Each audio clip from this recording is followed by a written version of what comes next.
Hi viewers, welcome to our channel. ప్రస్తుతం మనతో పాటు దాము బాలాజీ గారు సీనియర్ జర్నలిస్ట్ వారితో ఒకసారి మాట్లాడదాం.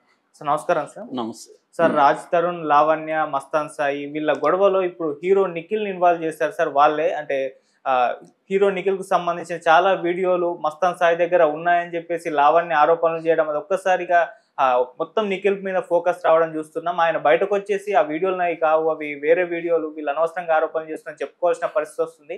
మరి దీనిపైన మీ ఒపీనియన్ సార్, మీరే విధంగా చూస్తారు? ఇది వెరీ కాంప్లెక్స్ ఇష్యూ. నేను ఇంతకుముందు కూడా చెప్పాను.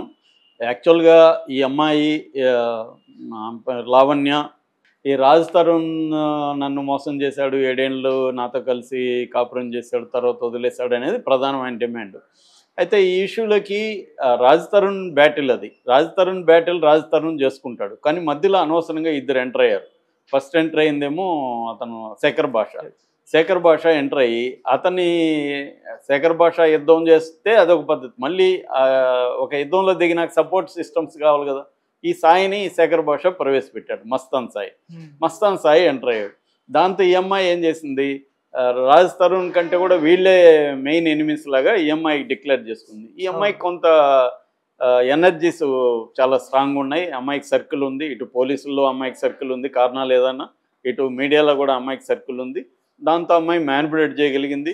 రెండోది, మరి డ్రగ్ బ్యాచ్లతో కూడా అమ్మాయికి ఏమైనా పరిచయాలు ఉన్నాయో తెలియదు. ఏదేమైనా వీళ్ళిద్దరిని మాత్రం అమ్మాయి ఆడుకుంటూ ఉంది, శేఖర్ భాషని అండ్ మస్తాన్ సాయిని. ఇలాగా ఈ అమ్మాయి ఏం చేసిందంటే మస్తాన్ సాయి ఇంటి మీదకి వెళ్ళి మస్తాన్ సాయి దగ్గర ఉన్న ఒక హార్డ్ డిస్క్ ఈ అమ్మాయి పట్టుకొచ్చింది. ఎందుకంటే తన సాక్ష్యాలంతా వీళ్ళిద్దరి దగ్గర ఉన్నాయి, వీళ్ళు భయపెడుతున్నారు, నీ బయట పెడతాను. ఎందుకంటే ఈ అమ్మాయికి కూడా ఒకరితో అఫేర్ ఉన్నట్టు కనబడట్లేదు. ఆ వీడియోలు చూస్తే వేరే వాళ్ళతో కూడా ఈ అమ్మాయికి అఫేర్లు ఉంది. ఇవాళ కామన్, చాలామంది అమ్మాయిలకి టిపికల్గా ఒక మాదిరిగా అందంగా ఉన్న అమ్మాయిలకి కనీసం మోర్ దాన్ 1 గైతో అఫేర్లు ఉండడం అనేది కామన్. ఒక్కోసారి వన్ ఆఫ్టర్ 1తో ఉంటారు, ఒకరితో బ్రేకప్ అయినాక ఉంటారు. కొంతమంది మల్టీగా ఉంటారు, మల్టీ ట్రాక్ నడుపుతూ ఉంటారు. సో ఒకేసారి 3, 4తో కూడా అఫేర్లు నడిపే అమ్మాయిలు బోల్డ్ మంది ఉన్నారు, అబ్బాయిలు కూడా ఉన్నారు. నేను అబ్బాయిలు లేరని చెప్పట్లేదు, ఇక్కడ అమ్మాయి గురించి చెప్పేటప్పుడు అమ్మాయి గురించి చెప్తున్నా. సో అబ్బాయిలు ఎప్పటి నుంచో చేసేదే ఇప్పుడు అమ్మాయిలు కూడా చేస్తున్నారు. అబ్బాయిలు చిన్నప్పటి నుంచి నేను చూస్తున్నా, అబ్బాయిలు కూడా మల్టిపుల్గా పేర్లు పెట్టుకున్న వాళ్ళు బోల్డ్ మంది ఉన్నారు. అప్పట్లో అంత తక్కువ ఉండేది, ఇప్పుడు పెరిగింది యాక్చువల్గా. ఎందుకంటే స్కోప్ పెరిగింది, రకరకాల కారణాలు. సో ఈ కేసులు ఇప్పుడు ఏమైంది, ఈ అమ్మాయి ఏంటంటే దాని ఏమంటారు, వెనుదిరగకుండా యుద్ధం చేస్తుంది వాళ్ళ మీద. సో వాళ్ళని ఇప్పుడు శేఖర్ భాషని కేసులు పెట్టి ఇరికిచ్చేసింది, ఇటు సాయిని ఇరికిచ్చింది. అక్కడితో ఉంటే ఓకే. ఇదేమైందంటే ఇప్పుడు ఈ అమ్మాయి బలాన్ని పెంచుకోవడానికో లేకపోతే కొంత మనకి శ్రీరెడ్డి గుర్తు వస్తుంది కొన్ని విషయాల్లో. ఈ అమ్మాయి అందరి మీద ఆరోపణలు చేయడం మొదలుపెట్టింది. దీంట్లో సినిమా వాళ్ళ వీడియోలు ఉన్నాయని చెప్పింది. అసలు ఈ అమ్మాయి చేసిందే తప్పు. నువ్వు వెళ్ళి ఒక ప్రైవేట్ ప్రాపర్టీలోకి వెళ్ళి అతని పర్సనల్ హార్డ్ డిస్క్, అతనేమన్నా పబ్లిక్ దీంట్లో పెట్టాడా, అతను హార్డ్ డిస్క్లో ఏమున్నాయనేది నన్ ఆఫ్ హర్ బిజినెస్. ఆ అమ్మాయి ప్రతి ఒక్కరి దగ్గర, మన దగ్గర ఉండాల్సిన అవసరం ఏముంది, మన సెల్లో ఓపెన్ చేస్తేనే వేల పోర్న్ వీడియోలు వచ్చేస్తాయి. నీ దగ్గర సెల్ ఉందంటే నీ దగ్గర పోర్న్ వీడియోలు ఉన్నట్టే లెక్క. అది నీ హార్డ్ డిస్క్లో ఉందా, క్లౌడ్లో ఉందా అనేది మ్యాటర్ కాదు. నువ్వు అనుకున్నప్పుడు ఇలా కొడితే నీకు పోర్న్ వీడియో ఓపెన్ అవుతుంది. అది ఇండియావా అమెరికావా అన్నీ ఉంటాయి అక్కడ. All genres, all types of porn videos ఉంటాయి. మరి ఉన్నప్పుడు అది నేరం కానప్పుడు హార్డ్ డిస్క్లో దాచుకుంటే నేరమా? నేరం కాదు. ఆ అబ్బాయి ఏదో దాచుకున్నాడు, అది నేరమా? నేరం కాదు.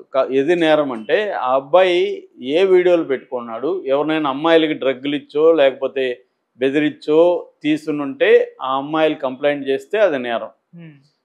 ఎవరైనా చేశారా ఆ అబ్బాయి మీద? ఇప్పటి వరకు ఎవరు చేయలేదు.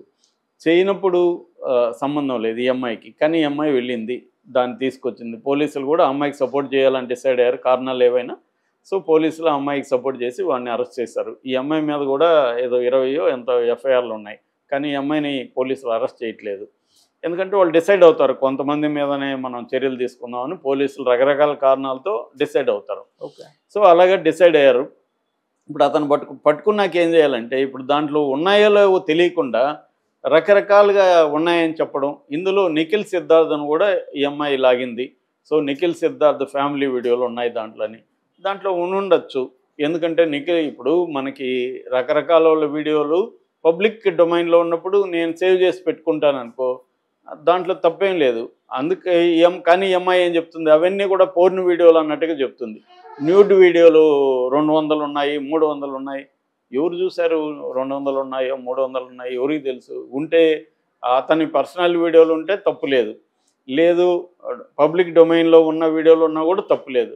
కానీ ఎవరైనా బెదిరించో, బ్లాక్మెయిల్ చేసో, వాళ్ళని ఏమార్చో వీడియోలు తీసుకుంటే ఖచ్చితంగా తప్పది, నేరం. వాళ్ళకి శిక్ష పడే అవకాశం ఉంది. మరి అది ఉన్నాయో లేదో తెలీదు. అబ్బాయి ఏమంటున్నాడంటే, ఇది నా భార్య, నా గర్ల్ ఫ్రెండ్తో నేను ఉన్నప్పుడు తీసుకున్న వీడియోలు. ఇది వెరీ కామన్ ఇవాళ ఇండియాలో. మీరు కానీ నేను కొన్ని సైట్లు చెప్పకూడదు కాబట్టి చెప్పలేదు. అవి చెప్తే అందులో ఇలా తీసుకున్న వాళ్ళ వీడియోలు కొన్ని వేలు ఉంటాయి. వాళ్ళు పర్సనల్గా వాళ్ళ గర్ల్ ఫ్రెండ్స్తోనో, భార్యలతోనో సెక్స్ చేస్తున్నప్పుడు వాళ్ళే వీడియోలు తీసుకొని పెట్టేస్తున్నారు ఇవాళ. అవి ఉంటున్నాయి. అవి కాకుండా వెబ్ సిరీస్ వస్తున్నాయి, అప్సెల్గా కూడా వస్తున్నాయి. అనేక యాప్ల మధ్య కూడా నేను ఒక వీడియో దాని మీద చేశా. ఇవన్నీ వస్తున్నాయి. సో ఒకవేళ అది కరెక్ట్ అయినా, ఆ అబ్బాయి భార్యది, గర్ల్ ఫ్రెండ్ది అయినా కూడా తప్పు లేదు. అది వాళ్ళ ముగ్గురు పర్సనల్ వ్యవహారం. వీళ్ళకేం సంబంధం? ఇక్కడ ఈ పోలీసులకు కానీ వేరే వాళ్ళకి కానీ సంబంధం లేదు. వాళ్ళు ఏమన్నా గర్ల్ ఫ్రెండ్ కానీ భార్య కానీ కంప్లైంట్ చేస్తే అది తప్పు. ఇప్పుడు ఏమైంది, నిఖిల్ని లాగారు. నిఖిల్ వచ్చి దానికి సమాధానం ఇచ్చాడు. బాబు అది మా దాంట్లో ఏమి న్యూడ్ లేదు, ఏమి లేదు. మేము మా కార్తికేయ 2 తర్వాత ఒక డిన్నర్ పార్టీ ఇచ్చాము. ఆ డిన్నర్ పార్టీలో మా ఫ్యామిలీ వీడియోస్ అవని చెప్పారు. ఫ్యామిలీ వీడియోస్ని ఇలా బయట పెట్టడం రాంగ్. నిజానికి ఈఎంఐ మీద నిఖిల్ కేసు పెట్టాలా. నా ఫ్యామిలీ వీడియోస్ని ఈఎంఐ బయట పెట్టింది, దీన్ని బూత్ వీడియోలు అన్నట్టుగా ప్రచారం చేస్తుందని. కానీ అతను ఎందుకులే గొడవ అన్నట్టుగా అతను మళ్ళీ నన్నులాగేమో చేస్తుందేమో డ్రగ్స్ గిక్స్ అని అతను సైలెంట్గా అయిపోయి ఓన్లీ ఖండించి ఊరుకున్నాడు.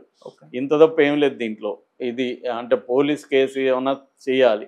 ఇతను ఏమన్నా డ్రగ్స్ వాడుంటే కూడా నిజానికి పెద్ద నేరం కాదు. ఎందుకంటే ఇండియాలో డ్రగ్ వాడే అతను ఏమన్నా విపరీతంగా ఎక్కువ క్వాంటిటీని బట్టి కూడా మన చట్టం ఎన్డీపీఎస్లో నార్కోటిక్స్ డ్రగ్ యాక్ట్లో క్వాంటిటీని బట్టి కూడా శిక్షలు ఉంటాయన్నమాట.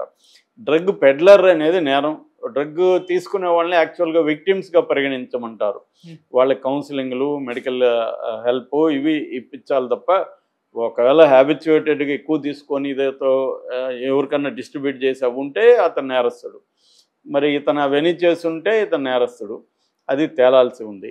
ఈ లోపల మనం మోరల్ జడ్జిమెంట్స్ అయితే ఏమి ఇవ్వలేము. ఇక్కడ డ్రగ్గులు కొన్ని దేశాల్లో డ్రగ్ తీసుకోవడం కరెక్టే. అసలు చాలా డిమాండ్లు కూడా ఉన్నాయి గాంజాని లీగలైజ్ చేయమని. ఎందుకంటే ఆ మధ్య మేము థాయిలాండ్ పోయినా ఎక్కడ చూసినా అమ్ముతున్నారు గాంజా. అక్కడ తీసుకొని నేను ఇక్కడికి వచ్చాను అనుకో, ఇక్కడ పట్టుబడ్డాను అనుకో, నా లోపల గాంజా ఉంటుంది కాబట్టి నువ్వు నేరస్తుడు అంటే ఎలాగా? మరి ఆ దేశంలో ఎందుకు పెట్టారు? ఆ దేశానికి పోకూడదని నువ్వు నాకు చెప్పాలి కదా, తీసుకోవద్దని. కాబట్టి ఎక్కడ తీసుకున్నాడు ఇవన్నీ కూడా వస్తాయన్నమాట. అంత ఈజీ కాదు. కాకపోతే ఏంటంటే మన దేశంలో ప్రాసెస్ ఈజ్ పనిష్మెంట్. ఇవన్నీ తేలేది ఎప్పుడు కోర్టులో కదా తేలాలి. ఈ లోపల మస్తాన్ సాయిని లోపల పెట్టేశారు.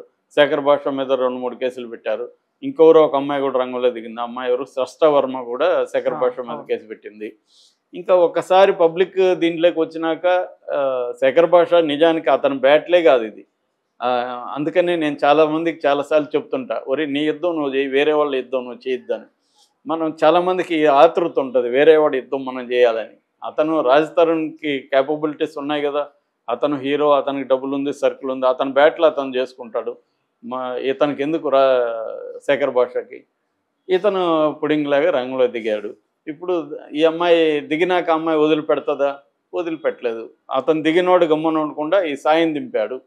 సాయి గమ్మున ఉండకుండా సాయి దిగాడు. సో వాళ్ళు ఇప్పుడు అనుభవిస్తున్నారు. ఇందులో తప్పు ఎవరిది అనేది మనం తేల్చలేం. కానీ మొత్తంగా ఇది మనకెందుకు జనాలు మనం ఎందుకు చెప్పుకుంటున్నాం, దీని నుంచి మనమే నేర్చుకోవాలంటే ఇలాంటివి జాగ్రత్తగా ఉండాలని నేర్చుకోవాలి. వేరే వాళ్ళ బ్యాటిల్కి నువ్వు పబ్లిక్కి వెళ్ళకు, నీ బ్యాటిల్ నువ్వు చేసుకో అనేది ఒకటి దీని నుంచి. అట్లాగే ఈ అమ్మాయి నుంచి నేర్చుకోకూడని అంశాలు ఏంటంటే, ఒకసారి అయిపోయింది వదిలే లీగల్గా కొట్లాడు, ఎందుకు పబ్లిక్